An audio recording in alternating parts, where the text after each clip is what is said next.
Hindi inakala ng isang runner sa Binangonan, Rizal na dahil sa kanyang 5K run, bigla siyang magiging fur parent dahil sa isang kakaibang organic encounter.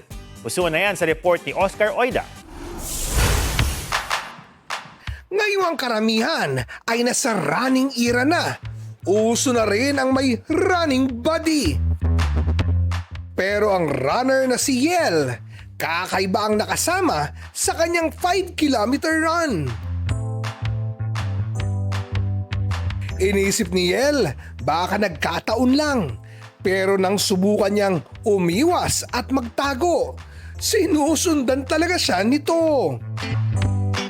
Ang kanyang 4-legged follower, ang siya ring aspin na madalas niyang pakainin sa warehouse kung saan siya nagtatrabaho. Pero parang hindi lang pagkain ang habol ng aso. Dahil matapos ang unang pagtatagpong yon, pabalik-balik na ito kay Yel. Hanggang sa unti-unti, mula sa simpleng tagasunod, naging running buddy na niya ito. Inampun niya rin ito kalaunan at naging bahagi na rin ng pamilya. Simula ngayon, ikaw na si Tisoy. Oscar Oida, nagbabalita para sa GMA Integrated News.